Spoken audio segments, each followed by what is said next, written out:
Hello everyone, it's me again, Liam, and I'm back with Carl. Alright, And today will be part 2 of What if DC sold the rights to their characters? yeah. And today we'll be on Spider-Man, and this is Batman. hmm So in this timeline, Sony gets their hands on Batman after the failure of Batman and Robin. hmm So Batman Unchained is already canceled in this timeline. Yeah. So for the first movie, this would be Batman, directed by Sam Raimi. Right. Now, as for who could have played Batman, I think Christian Bale could have still played Batman, even though he would have been a little younger, but that's okay. Because there were multiple castings of him back then. Right. Way before Batman Begins in this case. Uh-huh. So, essentially, as much as I would hate to say this, the movie will have to begin with Batman's parents dying. I seriously didn't want this to be the beginning because we all know who Batman is. Right. But sadly, much like Spider-Man 2002, this is an origin story, so the movie has to show the death of Batman's parents. Right. The beginning could have a Bruce who's not yet Batman until he learns to become Batman. For the count For the counterparts to Mary Jane, Harry Osborn, Mary Jane, Vicky Vale, Harry Osborn, Harvey Dent. Right. As for Harvey Dent, I could still picture Aaron Eckhart playing him. hmm For Aunt May, Alfred, who still could have been played by Sir Michael Caine. I know he's not Bruce's Batman's uncle, but he's the best counterpart to Aunt May. But in terms of Uncle Ben, obviously it would have to be Thomas Wayne, and we can and his wife Martha would still have to appear, you know. Right. As for who could have been, J. Jonah Jameson, I would say Lucius Fox. Yeah. And of course, for the villain of this movie, it would be Joker, because he's Batman's archenemy, similar to how Green Goblin was Spider-Man's archenemy. So, yeah, the villain of this movie would be Joker. Right. And I can't necessarily. And if you ask me if I could picture, hey, Heath Ledger still playing Joker in this timeline, I'm gonna say no. I would instead picture Willem Dafoe playing Joker as one of the few actors to carry over from this movie, hmm as I think Heath Ledger would be a little young to play Joker at that point in time. Yeah. So essentially, you could have now, much like now, the final battle would be similar to that of Batman '89. So it's kind of like a remake of Batman '89 while still trying to be its own movie. And rather than, Batman just dropping Joker to his death, Joker still dies because he is Green Goblin. Right. Like, you could just have Batman and Joker fighting until Joker dies. Like, maybe he suffers his DC animated universe counterpart where, he gets shot or he gets electrocuted to death. Either way works. Yeah. And then the movie ends with a standstill on Harvey Dent and Bruce's relationship becoming a little strained. hmm Next movie is Batman 2, Uh-huh. second movie in the trilogy. Uh, Essentially, Bruce has moved in by himself and he meets Jason Todd and his mother. Now, Jason Todd in this movie would become Robin, which means Dick Grayson isn't Robin because of rights issues. right.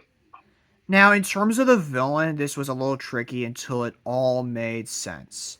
This was Mr. Freeze. Right. But a second villain would be Dr. Hugo Strange. So, yeah, splitting this Dr. Octopus into two characters. hmm Now, for Mr. Freeze's backstory, it would be similar to that in Batman the Animated Series. Right. But however, he can't revive Nora. She's dead. Yeah. Essentially, throughout the whole movie, Mr. Freeze would be trying to revive Nora and not accepting the fact that she's dead. Right. And this is all due to Hugo Strange twisting his mind.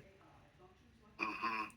And you know that love trap with the whole subplot of Peter of the whole of MJ being with Lucius Fox of J. Jonah Jameson's son. In this film, it would be Vicky Vale hanging out with Luke Fox, Lucius Fox's nephew or son. I think it was his nephew. And Bruce is kind of at a low spot. And since Batman doesn't have normal superpowers like Spider-Man, Bruce would give up being Batman for a while. Like, I don't know, maybe he's just not as motivated to be Batman as much. And so he just gives up and until he sees Robin. So yeah, he decides to take him as a sidekick. That essentially. Right. Essentially, at the end, Vicky finds out Bruce is Batman. Mr. Freeze sacrifices himself, and he and Hugo Strange die. Mm-hmm. And essentially, Vicky Vale, and Luke Fox, we think they're going to get married, but it turns out Vicky has declined the offer to marry Luke. Right. And now we move on to Batman 3, the final movie of the trilogy. Mm-hmm. Now, in this film, Bruce is doing his best. Yeah. Now, in terms of the villains, it would be this: Venom, Catman. Even though I thought of Hush at first, Catman made more sense. Mm-hmm. Sandman, Clayface.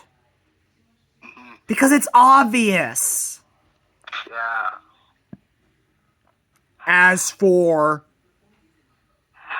Harry Osborn, Two-Face, and Harley Quinn. Mm-hmm. Now, in terms of Two-Face, Harvey Dent would get, his face damage in Batman 2. And so Batman 2 would end on a cliffhanger setting up the next movie. That I would imagine. Uh-huh. As for Harley Quinn, due to Joker being dead, her backstory would need to be different. Right.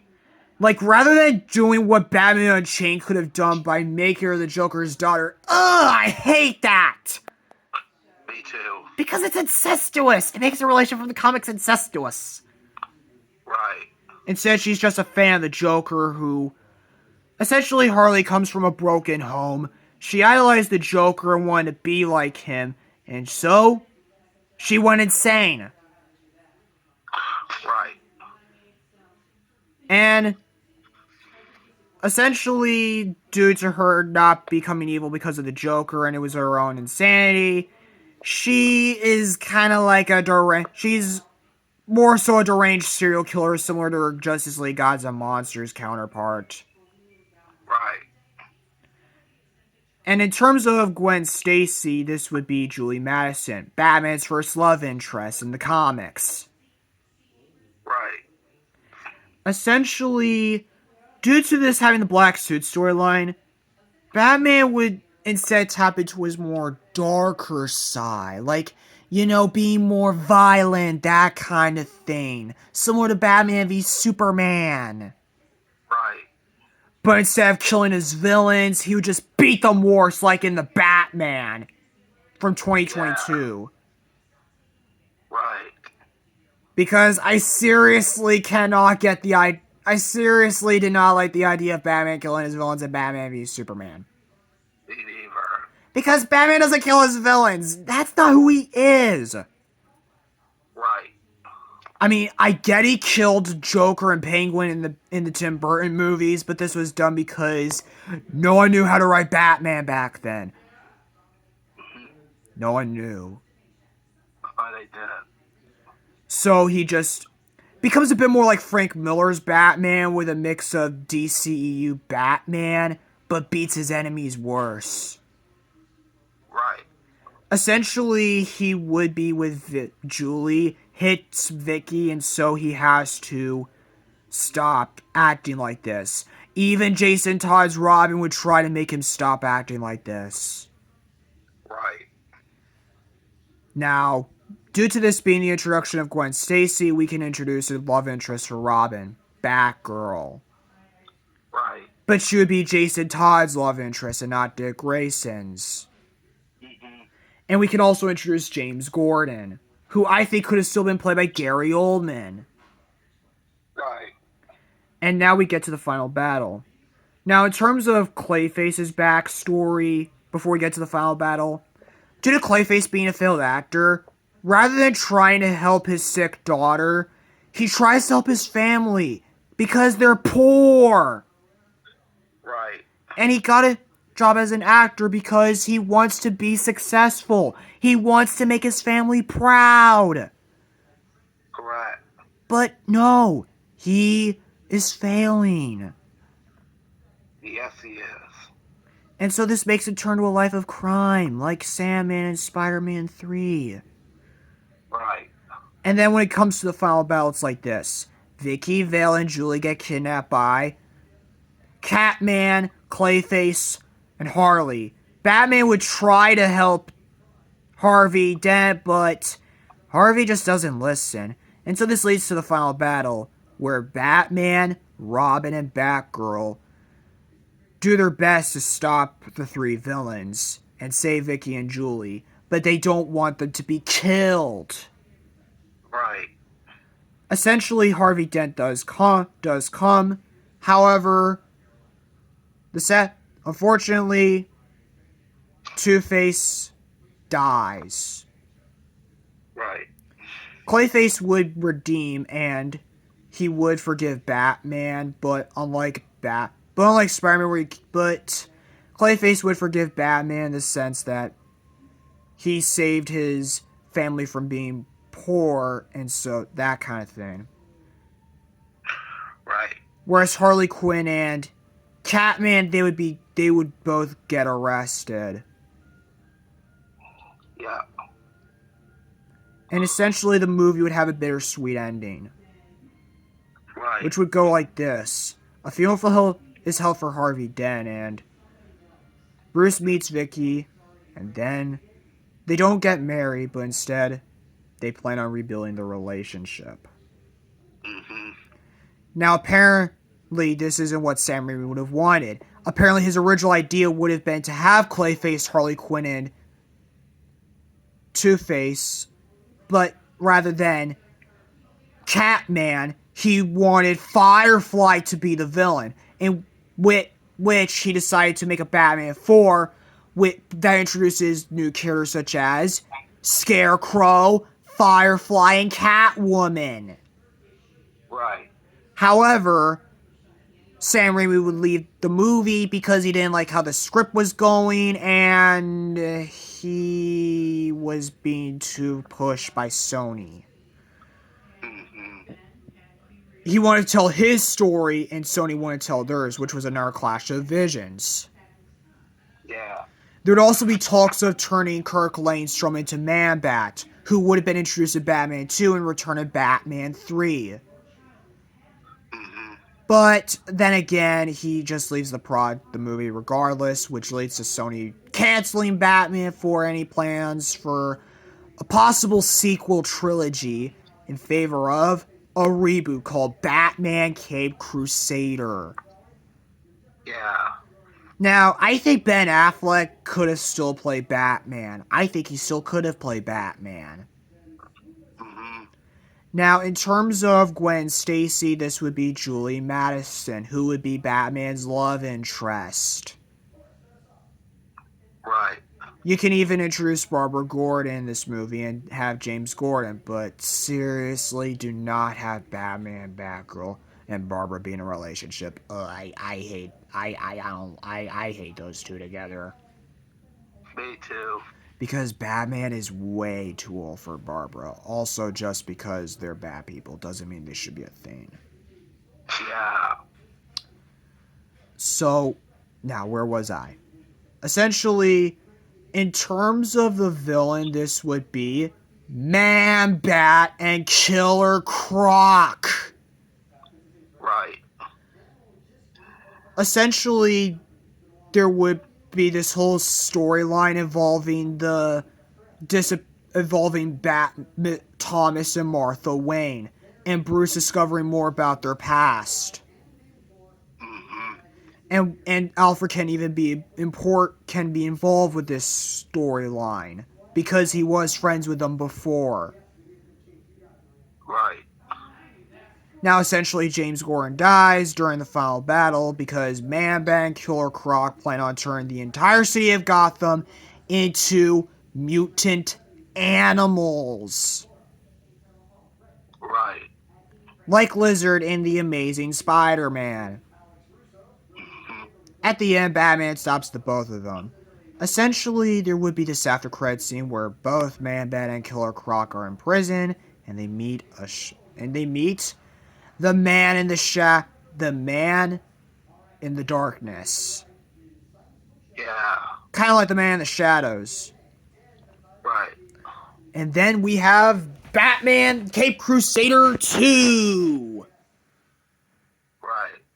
Now, essentially, this movie would begin with with what happened to Batman's parents. I really hate that scene. Go on.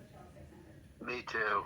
I really hate the scene where I hate that beginning scene in The Amazing Spider-Man 2. I hate it so much. Me too. Like, that was literally pointless. We already found out in the first movie. We didn't need to see that. Yeah.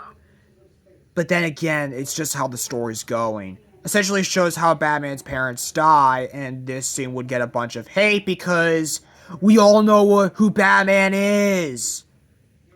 Right. And there would be no need to show his origin story again and again. Correct. But the movie would begin with Batman fighting Bane. Right. And essentially for the two villains, other two villains for Electrocutioner. Right.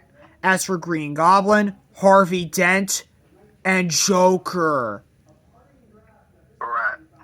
So, like Batman 3, there are too many villains. There would also be a setup for an entire Batman cinematic universe. Mm-hmm. Now, essentially, Bruce and Julia are still continuing the relationship, but Bruce has visions of James Gordon everywhere he goes. Right. Essentially, Harvey's transformation into Two-Face would happen later, whereas Joker's would happen, like, maybe during a montage sequence. Yeah. As for Electrocutioner, you know how Electro is kind of like evil Spider-Man, even though he's not evil Spider-Man in the comics? Mm-hmm. You could have Electrocutioner be this criminal, Yeah. in which he's like what Batman could have been had he turned to a life of crime. Right. And Batman would constantly be trying to put him in jail because he's becoming sick and tired of him. Right. Until he becomes Electrocutioner. Essentially, the movie would have an inconsistent tone, and the final battle would take place at you know where. The power station. Essentially, Electrocutioner dies, but as a consequence, Julie dies, like Gwen Stacy in The Amazing Spider-Man 2. Right. Like, essentially, one of the falling power plants is going to collapse on Bruce, but then Julie pushes Batman out of the way. Thus, Julie suffers Megra's fate in the Disney movie Hercules. Correct. Essentially, Bruce would try to wake Julie up, but it's no use. Julie is dead. Mm-hmm. And essentially, the movie ends with Bruce giving up as Batman after the funeral of Julie, even though there would be a deleted scene showing Bruce reunited with his father. Yep. And there would be an after credits scene with Bane and Killer Croc, with Bane fighting Batman again. There would be setup for a cinematic universe that wouldn't go anywhere, like a brief cameo from Selena Kyle, who would have became Catwoman in future movies had it continued, Right. and also set for other villains like Mr. Freeze, Firefly, as well as Catman, and of course, the who would have been revealed to be the Man in the Darkness as maybe Tommy Elliott, who would become Hush had the series continued. Right. And essentially, some of these movies would be Batman Cape Crusader 3, in which Catman and Hush and other villains would have been the movie, a Catwoman movie, as well as a Joker movie. Right. Essentially, all plans for a Batman Cinematic Universe would be cancelled Right. in favor of another reboot. Right. This time, you could have it be Batman v Superman, but if it had Robert Pattinson as Batman and not Ben Affleck. Mm-hmm. Thus, the DCU could have remained almost the same, except Robert Pattinson would have been Batman, and the Batman would have been a part of the DCEU. Yep. But then again, if they tried to go with Ben Affleck as Batman, they would have had to retcon Man of Steel as the start of the DCEU. Right. And Batman would have been like Andrew Garfield's Spider-Man, which he stopped pulling his punches, not because Robin died, but because his girlfriend Julie died. Right. But had Batman got more solo movies in this universe, Vicky Vale would have been introduced to become Batman's new love interest, but there also would be the idea of Catwoman becoming his new love interest. Right. So, if they went with Ben Affleck still, Bruce wouldn't be wouldn't be killing his villains. He'd just be beating them worse. Right. And who knows, maybe Batman Cape Crusader 3 would have happened in this timeline. Correct. Just with a different idea. Right. As well as this universe continuing for Batman Cape Crusader 4, but who knows really. So, and maybe one idea they could have thrown out is the introduction of Robin. Right.